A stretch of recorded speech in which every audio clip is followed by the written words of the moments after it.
Hello guys, welcome back to my channel once again. Hope you are doing well. Today we are going to discuss class 12th English Flamingo. आपकी जो class 12th English flamingo book है उसकी pome number 2 keeping quiet, इसके MCQs को हम discuss करने वाले हैं. ठीक है, तो इसमें हम more than 50 plus near about 60 के आसपास हम एमसीक्यूज को डिस्कस करेंगे. एंड आफ्टर दैट इसकी जो पोइट्रिक डिवाइसेज हैं उसको एज ए एमसीक्यू हम डिस्कस करेंगे, बट एक सेपरेट वीडियो आपका एमसीक्यूज को डिस्कस करने के लिए बनाया गया, so you can go and check out in description box. So now let start. What does the title of the poem suggest. आपकी जो पोम है कीपिंग क्वाइट, इसका टाइटल क्या है? मीन्स एक तो ये आपका मेन टाइटल हो ही है कीपिंग क्वाइट, जिसको हम लोग बोलेंगे. इसके बाद अगर आप सोचेंगे कि इसका आप क्या टाइटल इसका सजेस्ट कर सकते हैं. Now the correct answer is D maintenance of peace and silence. केवल साइलेंस है तो भी आपका चलेगा, पीस एंड साइलेंस लिखा है तो भी आपका चलेगा. सो now the correct answer is D. Next, what does the pome convey. ये जो आपके पाब्लो नेरूदा जो आपके जो पोइट हैं, ये क्या मैसेज कन्वे करना चाहते हैं? ये जो पोम है वो क्या मैसेज देना चाह रही है? Now the correct answer is B, necessity to introspect, understand and have feelings of brotherhood. है ना, कि आप नेसेसिटी मीन्स आवश्यकता, इंट्रोस्पेक्ट आपकी जो आप अंदर से जो चीज़ें सोचते हैं, आप जिसको हम बोल सकते हैं कि मंथन करना, सोचना, विचार करना, गहन चिंतन करना, डीप जिस मेडिटेशन जिसको हम लोग बोल सकते हैं, बहुत ध्यान से किसी भी चीज़ को सोचना, समझना, अंडरस्टैंड समझना, and have the feelings of brotherhood. Brotherhood means भाईचारे की भावना. तो इस जो भाईचारा आजकल देख रहे हैं ना आप, आज के प्रेजेंट डे में क्या कंडीशन चल रही है ऑल ओवर द वर्ल्ड, है ना. चाहे इंडिया पाकिस्तान के बीच की सिचुएशन देख लीजिए, रूस यूक्रेन की देख लीजिए, सीरिया की देख लीजिए, इजराइल की देख लीजिए, क्या means all over the world. आप एक जगह नहीं देख सकते हैं कि वहीं पर केवल ये कन्फ्लिक्ट चल रहा है या उस जगह पे केवल प्रॉब्लम चल रही है, but all over the world. तो आज के डेट में ये जो पोम जो लिखी गई है पोइट ने, बहुत ही सुटेबल लिखा हुआ है. एक तरह से हम बोल सकते हैं कि हमें एक भाईचारे की फीलिंग्स को समझना पड़ेगा, और कोई भी एक दूसरे से सुपीरियर या इन्फीरियर नहीं है, जो कि आज हर कोई अपने आप को ना सुपीरियर बताने में लगा हुआ है ना. No one want to be inferior, कोई भी इन्फीरियर नहीं होना चाहता है, इसलिए शायद ये प्रॉब्लम आज ज़्यादा बढ़ रही है. Next, what can human beings learn from nature. Human beings जो हैं वो नेचर से क्या सीख सकते हैं? The concept of life after death. Correct, very true. इसको हम लोग बोल सकते हैं कि हमारा जो कॉन्सेप्ट है कि लाइफ का एक कॉन्सेप्ट होता है आफ्टर डेथ, कि आप जब मर जाते हैं, आपकी डेथ हो जाती है, उसके बाद भी एक आपका कॉन्सेप्ट चलता है. मीन्स आप नेचर में जैसे देखिए, आप एनवायरनमेंट में कि चीज़ें डिके हो जाती हैं, उसके बाद उससे फिर वो रीबर्थ लेती हैं. जैसे कि पेड़ से देख लिए आप, लीव्स देख लिए किस तरह से लीव्स गिरती हैं, पेड़ों से डिके होती हैं, फर्टिलाइजर्स में कन्वर्ट होती हैं धीरे धीरे से. मीन्स एक साइकिल उनका चलता है. तो वही चीज़ है कि life of concept of life after death. Next, what is always alive even when everything seems to be dead or still. कह रहे क्या चीज़ हमेशा जिंदा रहती है जबकि आपको सब कुछ डेड शांत दिखता है, सब कुछ मरा हुआ दिखता है.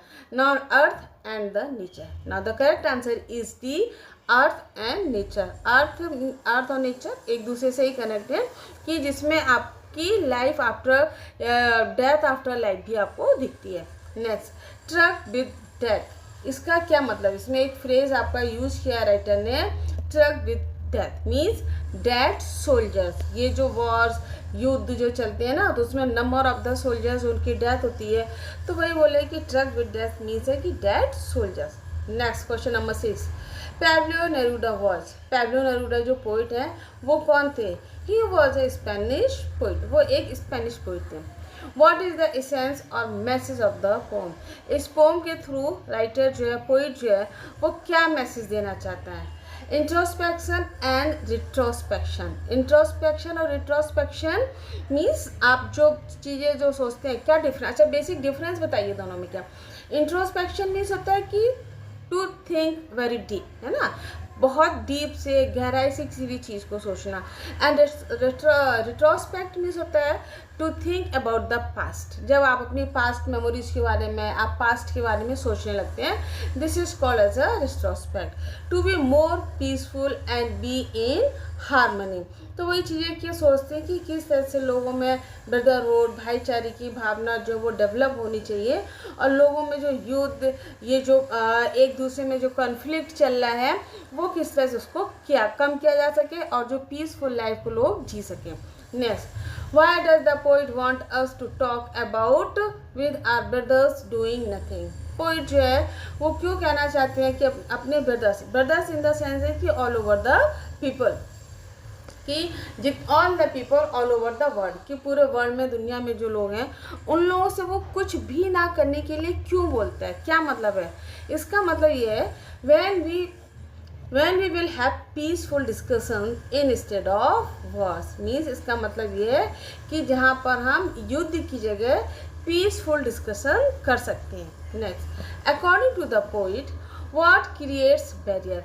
पोइट के अनुसार, पोइट के अकॉर्डिंग, कि क्या चीज़ें हैं जो बैरियर्स को क्रिएट करती हैं। तो बैरियर इन द सेंस है कि क्या वो चीज़ें हैं जिसको हम रुकावट बोलते हैं हिंदी में, कि क्या वो चीज़ें हैं या वो कौन से कारण हैं जो हमारे बीच में एक बैरियर या एक रुकावट पैदा करते हैं। नाउ द करेक्ट आंसर होगा आपका D, languages.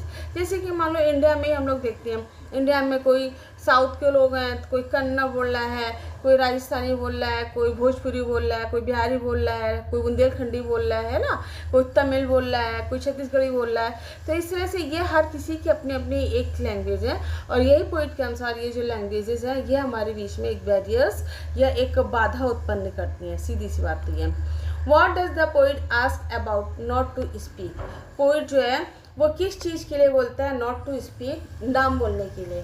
Because he want people to ponder over the result of their activities, क्योंकि वो चाहता है कि लोग जो हैं वो अपनी जो एक्टिविटीज़ है उस रिजल्ट की, उस एक्टिविटीज़ के बारे में सोचें। मीन्स लोगों को ये एहसास होना चाहिए कि ये जो लोग कर रहे हैं, जो लड़ाई झगड़ा कर रहे हैं, कन्फ्लिक्ट पैदा कर रहे हैं, मारकाट कर रहे हैं, वॉर्स हो रहे हैं, युद्ध हो रहे हैं, तो इसके पीछे इसका रिजल्ट क्या हो सकता है। Next, what is the rhyming scheme use in the poem. इस पोम में कोई भी राइमिंग स्कीम यूज नहीं हुई है। जैसे कि पिछली पोम हम लोगों ने पढ़ी थी माई मदर एट 66, उसमें भी कोई राइमिंग स्कीम नहीं थी, जो कि किसने लिखी थी, कमला दास जी ने। Next, how is keeping quiet related to life and can change our attitude. कह रहा है कीपिंग क्वाइट जो है वो हमारी लाइफ से या किसी की भी लाइफ से कैसे रिलेट होती है, और किस तरह से हमारे जो एटीट्यूड है, एटीट्यूड मीन्स हमारा जो नेचर है, बात करने का तरीका जो है, उसको कैसे चेंज कर सकती है। इट मेक अस इनएक्टिव, ये हमको इनएक्टिव बनाती है। इट मेक अस इंट्रोस्पेक्ट, ये हमको इंट्रोस्पेक्टिव बनाती है। Helps to develop new thinking process. So now the correct answer is D, all of these. Next, why does war lead to a victory with no survivors. कह रहे हैं with no जो Wars होते हैं, आपके जो युद्ध होते हैं, वो युद्ध तो जीत जाते हैं लेकिन उनका कोई सर्वाइवर्स नहीं होता है। मीन्स कहते हैं कि उनको कोई इंजॉय करने वाला नहीं होता है। So now everyone dies fighting, क्योंकि हर कोई जो है वो युद्ध लड़ते हुए मारा जाता है। So now the correct answer is A. Next, in the sentence perhaps the earth can teach us the earth has been, इस पोम में एक फ्रेज आपका यूज हुआ है, perhaps the earth can teach us, शायद पृथ्वी ही हमको कुछ सिखा सकती है, या पृथ्वी इन द सेंस है कि नेचर हमको कुछ सिखा सकता है। तो ये क्या है, ये आपका इसको अर्थ को एज अ पर्सोनिफाइड किया गया है ना, कि कोई भी नॉन लिविंग थिंग जब एज ए लिविंग थिंग हम उसको कंसर्न करते हैं, this is called as a personification. What does number 12 represent. इसमें जो 12 नंबर दिए हैं ना, वो किस चीज़ को रिप्रेजेंट करते हैं, hours of the day and months in a year, है ना। एक दिन में आपके कितने घंटे होते हैं, 12 घंटे होते हैं। एक साल में आपके कितने महीने होते हैं, 12 महीने होते हैं। तो इस चीज़ को ये बोलते हैं ना, we have to keep quiet for 12, है ना जी। जब वी काउंट 12, जब तक हम 12 काउंट करेंगे तब तक हमको शांत रहना है। तो इसका मतलब वो बोल रहे हैं कि पूरे दिन और साल हमको कुछ समय तक चुप रहना है। What does the poem Keeping Quiet teach us? ये जो poem है Keeping Quiet, ये हमको क्या सिखाती है? To have feelings of brotherhood. ये हमको एक ही चीज़ सिखाती है कि हमें किस तरह से brotherhood की feelings को develop करना चाहिए. Next question number 17. Not move our arms. What does this expression refers to? कह रहे हैं हमें अपने हाथ अपने आर्म्स हमको नहीं घुमाने. इसका क्या मतलब है? Stop working. काम बंद कर देना. मीन्स काम इन द सेंस कि आज हम लोग इतने ज़्यादा काम में अपने आप को एक्टिव रखने लगे, इतने ज़्यादा हम लोग काम में बिजी हो गए हैं कि हमारे आगे पीछे लोग कौन परेशान है, कौन दुखी है, हमें कुछ भी पता नहीं चल रहा है. तो ना stop working. Identify the figure of speech used. Now we will count 12. इसमें एक फिगर ऑफ स्पीच दी गई है, उसको आपको आइडेंटिफाई करना है. Now the correct answer is a alliteration. क्या alliteration means the repetition of consonant sound. तो वहाँ पे डब्ल्यू और डब्ल्यू आपका रिपीट हो रहा है. Next, what should not be confuse with the total inactivity. अब यहाँ पर राइटर बोलता है, पोइट बोलता है कि टोटल इनएक्टिविटी से आपको कंफ्यूज नहीं होना है. क्यों कंफ्यूज नहीं हो रहा है? नो वॉर, कोई युद्ध नहीं करना है. टॉकिंग पीपल, लोगों से बात करनी है या स्टैचूज बनवाने हैं. स्टिलनेस एंड साइलेंस, आपको किससे कंफ्यूज नहीं होना है? स्टिलनेस और साइलेंस, इस चीज़ से आपको कंफ्यूज नहीं होना है. Next, what can be cure or an antidote to violent action. क्या चीज़ है इनका क्योर मीन्स होता है कि किसी को भी दवाई देना, मेडिकली ट्रीटमेंट करना किसी का.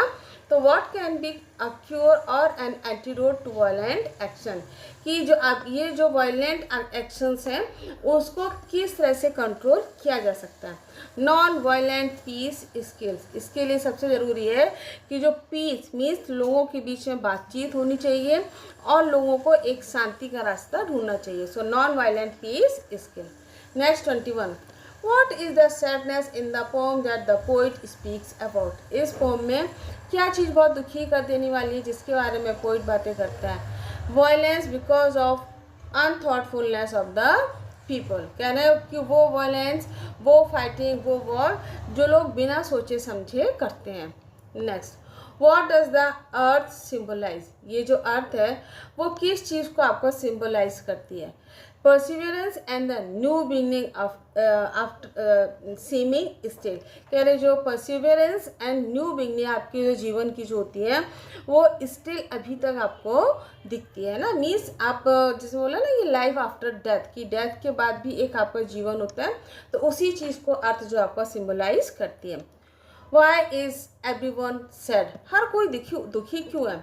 Because there is a constant threat of death. क्योंकि लोगों में लगातार मरने का डर है. मीन्स हर कोई जो मरने से डरता है लेकिन युद्ध फिर भी करते हैं. What harm do language do? जो मतलब ये जो लैंग्वेजेस, हमारे जो लैंग्वेज बैरियर्स हैं वो हमें क्या नुकसान पहुंचाते हैं? They are tough to learn. उनको सीखना बहुत मुश्किल है. दे हैम्पर कम्युनिकेशन, हमारा जो कम्युनिकेशन होता है उसको हैम्पर करते हैं. Different languages create barriers. So now the correct answer is C. Different languages create barriers. जो अलग अलग तरह की जो लैंग्वेजेस हैं वो हमारे बीच में एक बैरियर्स, एक बाधा को क्रिएट करती हैं. Next, what does the poet want people to do for 1 second. Poet जो है वो क्या लोगों से चाहता है कि 1 सेकेंड के लिए करना. टू स्टैंड क्वाइटली, वो चाहता है कि लोग जो है वो कुछ देर के लिए शांत रहें. How can the movement of no activity help people. कह रहे हैं कि ये जो मूवमेंट हमें जिसमें कोई एक्टिविटी नहीं करना है तो ये हमको कैसे हेल्प कर सकता है, लोगों को कैसे मदद कर सकता है. To relax and be more thoughtful. Relax होना है और हमें बहुत ज़्यादा थॉटफुल भी होना है. What will happen if there are no engines and no rush?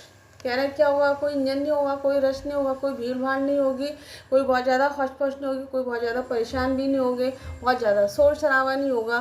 तो क्या होगा?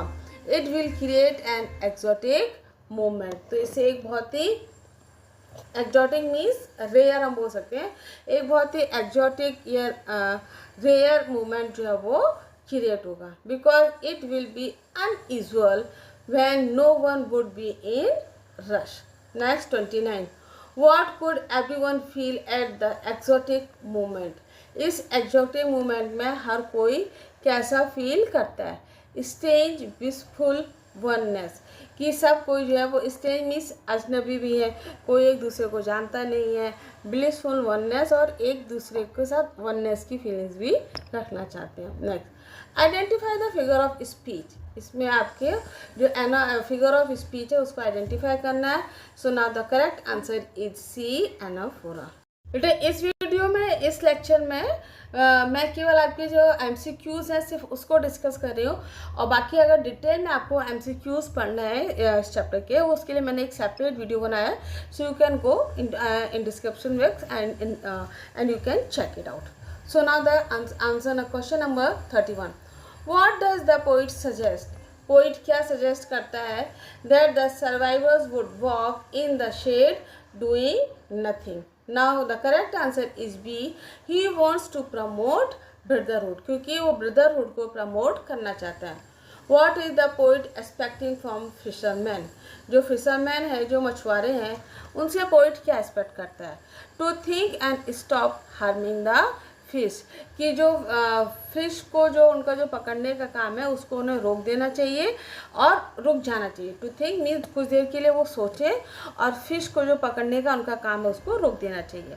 What does the hurt hand refer to, ये जो घायल हाथ हैं ये किस चीज़ को रेफर करते हैं? Growing insensitivity of man to pain, कह रहे हैं कि हर व्यक्ति की दुख के प्रति जो आज इनसेंसिटिविटी हो गई ना, उस चीज़ को डिस्क्राइब कर रहा है।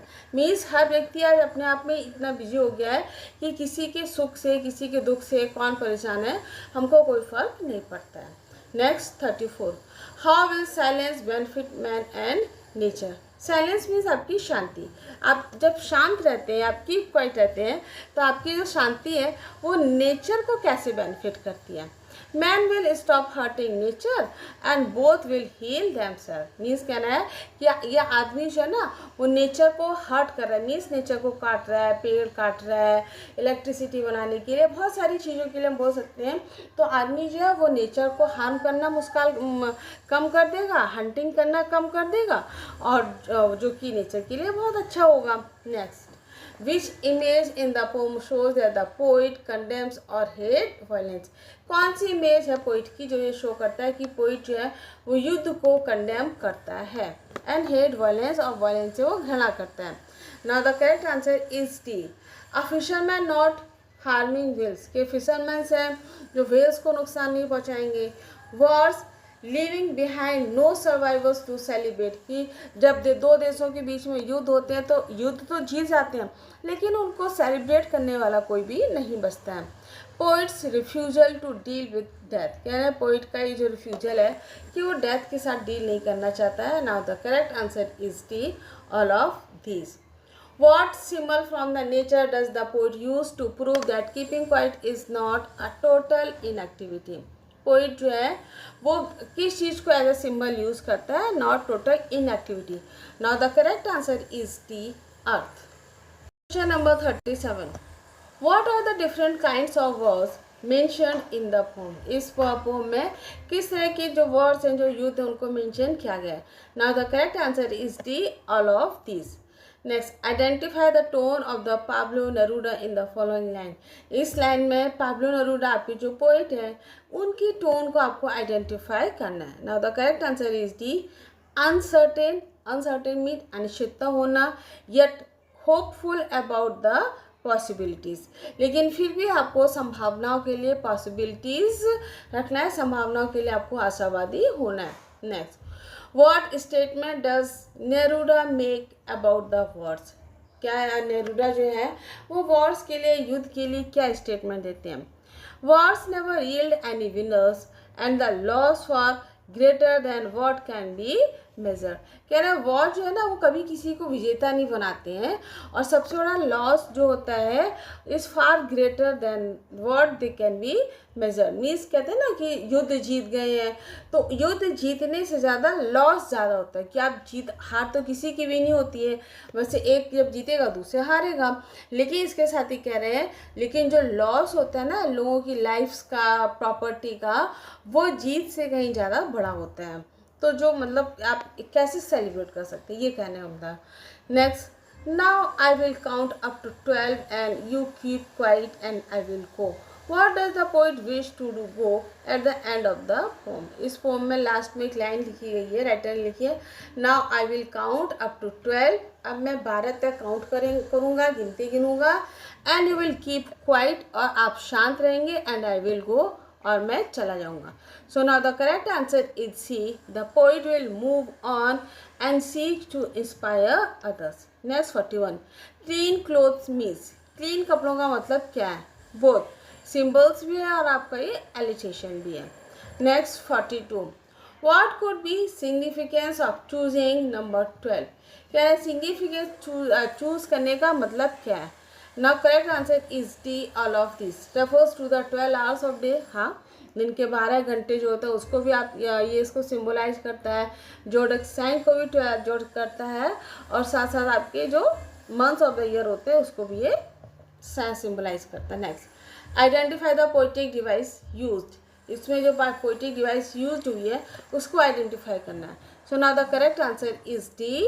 Refrain. Which of the following options best explains the reason for fishermen harming with whales?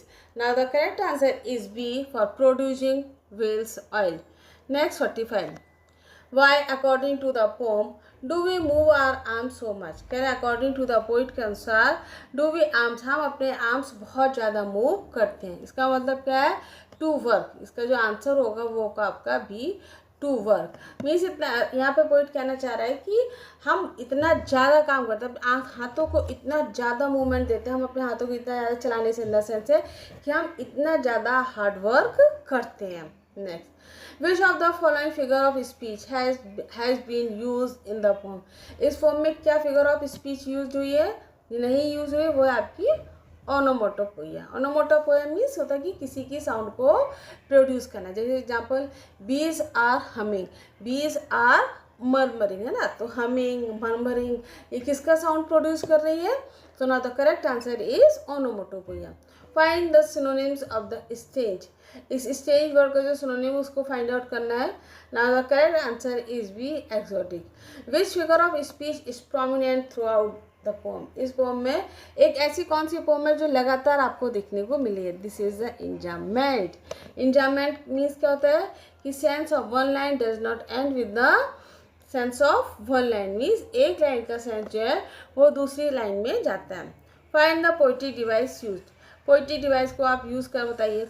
As when everything seems dead and later proves to be alive. यहाँ पे आपका डेड और अलाइव जो है ये वर्ड आपका एंटीथेसिस हुआ.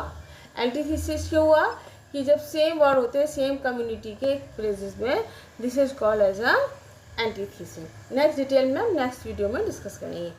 विच of the following can be best termed as green war. Green war जो वर्ड है वो किसके लिए सबसे अच्छा टर्म यूज हो सकता है? वो हो सकता है आपका डिफॉरेस्टेशन के लिए, है ना, कि हम जो जंगल को, जो पेड़ों को काटते चले आ रहे हैं उस चीज़ के लिए. What is the real name of Pablo Neruda. Pablo Neruda का मेन नेम क्या है या पेन नेम क्या है, रियल नेम क्या है? Now the Neftali Ricardo Reyes Basoalto, ये इनका करेक्ट नेम है. Next, Pablo Neruda was born in which year. Pablo Neruda किस ईयर में पैदा हुए थे? Now the correct answer is Chile. Next, what is the main feature of the Neruda's poetic mentioned in the passage. कह रहे हैं कि इस पैसेज में जो मेंशन किया गया मेन पोएटिक डिवाइस को उसको बताइए. Now the correct answer is C. Brain for imagery. Number 53. What is the main feature of Neruda's poetry mentioned in the passage? इस पैसेज में नेरूडा की जो पोइट्री उसका मेन फीचर क्या है? Beautiful imagery. मीन्स पूरी पोम को जब आप पढ़ेंगे तो पूरे पोम को आप इमेजिन कर सकते हैं, आप उसकी कल्पना कर सकते हैं. In which year was the Pablo Neruda awarded the Nobel prize for literature. Pablo Neruda को लिटरेचर के लिए नोबेल प्राइज कब मिला था? इन 1971. ये सारे इंपॉर्टेंट पॉइंट्स हैं, इनको जरूर लर्न कीजिएगा. What is the theme of the poem keeping quiet by Pablo नेरूडा.